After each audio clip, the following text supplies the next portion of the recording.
Ram says to Lakshman, "Now the rainy season is here. See how the heavens are laden with clouds as large as hills. After 9 months, the sky, by the action of the sun's rays, has sucked up the waters of the ocean and is now given birth to the showers. Ascending to heaven by the stairway of the clouds, one might decorate the sun with garlands of kutuj and arjun blossom. The sky appears like one wounded, bound by the rags of moisture-laden clouds, stained with the vivid tints of the setting sun, bordered with red, with the gentle breeze as its breath, the saffron colour lent by the twilight and its yellow clouds. The sky seems like one who is sick with love. Tormented by the sun's rays, the earth is shedding tears like Sita racked by grief. Emerging from the heart of the clouds, cool as camphor, redolent with the fragrance of getup flowers, the balmy winds can, as it were, be sipped from the palms of the hands. This mountain of blossoming arjun trees, planted with getups and anointed by showers of rain, resembles Sugriv freed from his foes. These mountains, that the dark clouds clothe as with antelope skins, catch the raindrops as the sacrificial thread, their caverns filled with the wind lending them a voice. They resemble studious Brahmin disciples reciting the holy Veda. Whipped by lightning, like unto golden thongs, the sky seems to be crying out in pain. The flash that convulses the breast of that sombre cloud is to me like Sita struggling in the arms of Ravan. When covered by dense cloud, the quarters of the sky, so dear to lovers, are blotted out together with the moon and the stars. On the ridges of the mountain, as if drowned in tears, these kutuj trees, in full flower, that sighed for the rain, rekindle love in me, in the midst of the grief that overwhelms me. The dust has settled, and a cold wind blows. The heat of the summer is allayed. The martial undertaking of kings is suspended, and travellers have returned to their own country. Now the waterfowl, in their haste to regain the Manasa lake, have left with their dear companions. Chariots and other conveyances no longer venture on the roads deeply rutted by continuous rain, sometimes visible, sometimes invisible. The sky, sown with clouds, looks like an ocean encircled with hills. The streams, carrying away the sarja and kadam blossom, assume a yellow hue from the metallic deposits of the rocks and pass swiftly on amidst the cry of peacocks. The jambu fruit, full of savour and gilded like a bee, is pleasant to the taste, and ripe mangoes of many tints fall to the ground shaken by the wind. Clouds like high mountains, having the lightning as their banner, and cranes for their garlands, give forth a reverberating sound, like great elephants intoxicated with madder juice, who are about to fight. The grassy slopes of the forest tracts, revived by the rain, where delighted peacocks dance, gleam brightly under the moon at night.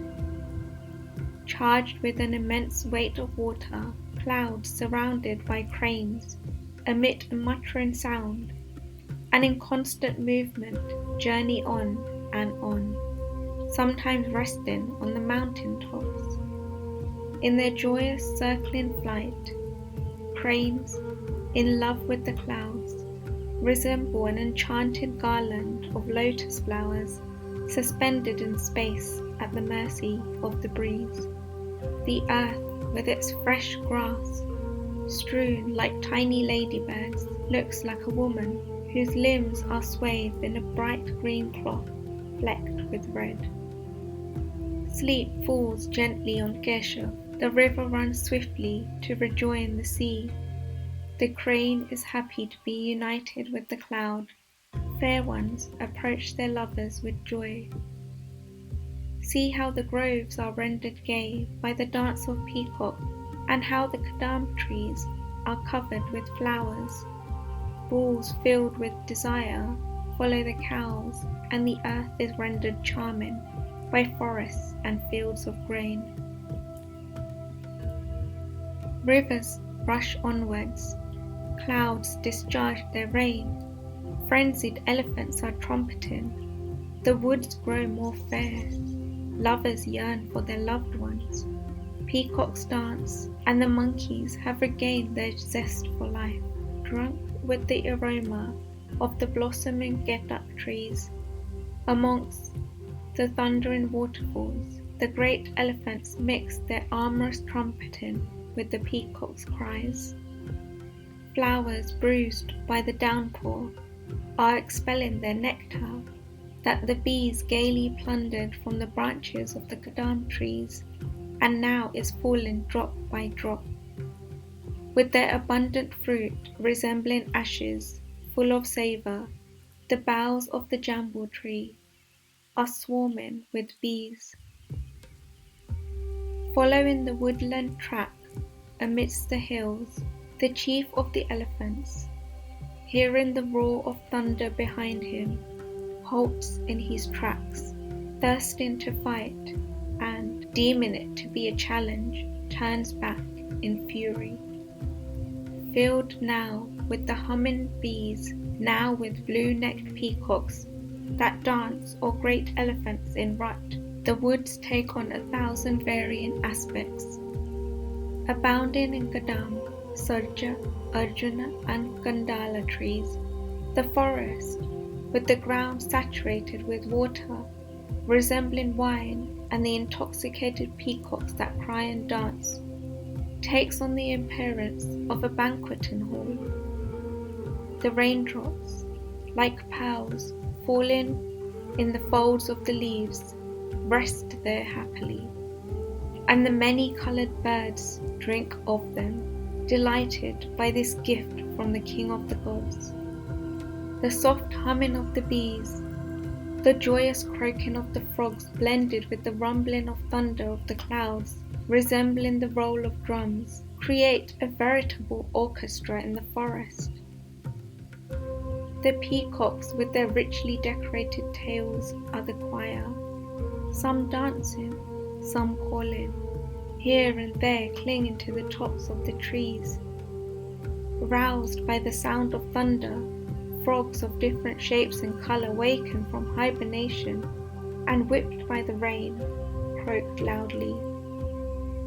The rivers frequented by waterfowl bear away their crumbling banks, proud of their speed, and happy in their fullness, rush towards their lord, the ocean. Sombre clouds charged with fresh rain melt into each other and resemble the rocks scorched by the forest fire, whose bases cohere with those that are equally laid bare.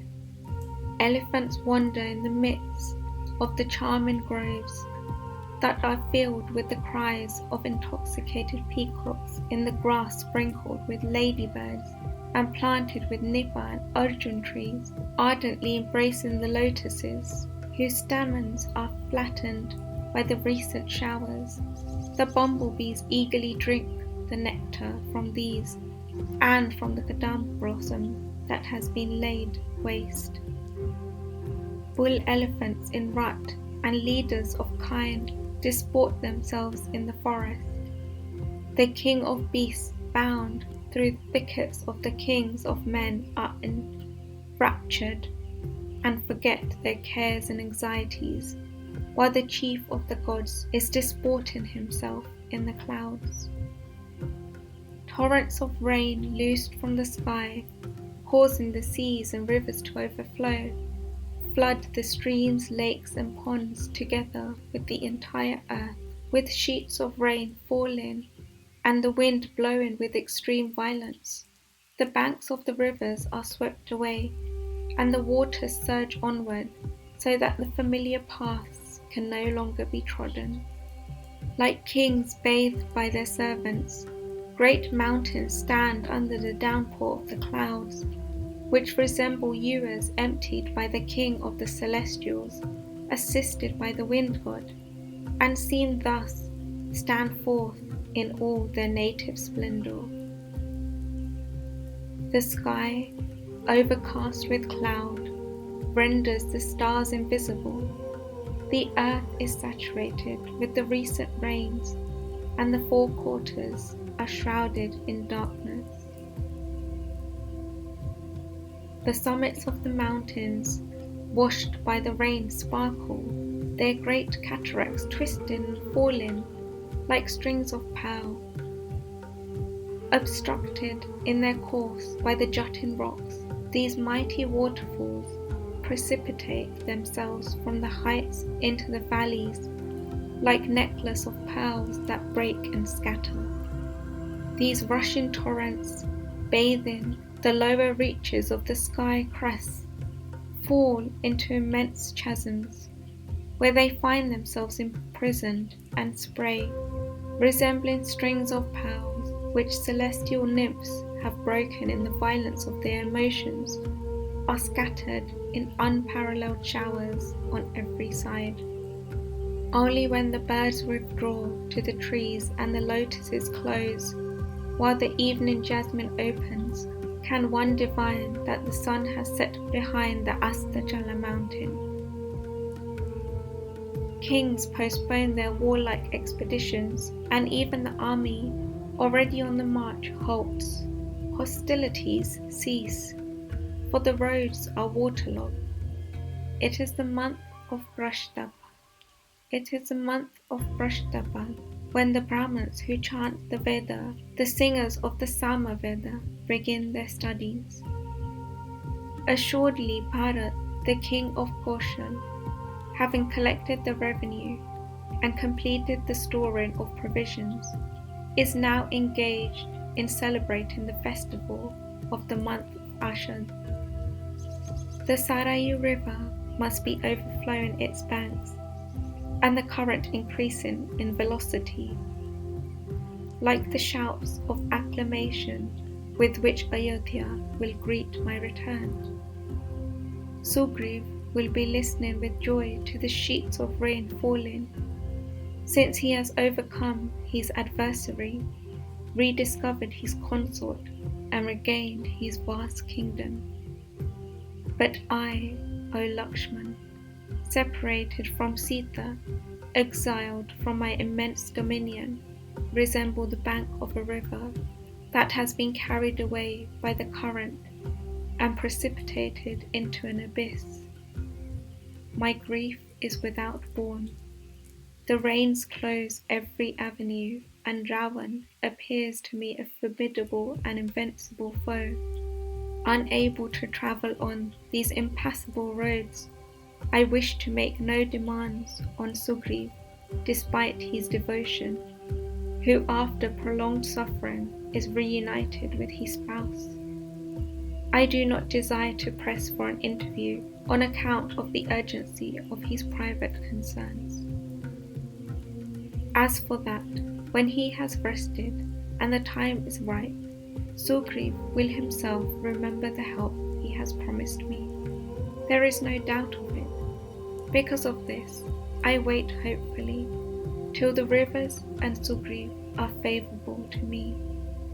O you who bearest the auspicious marks of royalty, a favour obliges a man to show gratitude, and the ungrateful who fail to honour an obligation wound the heart of honest men.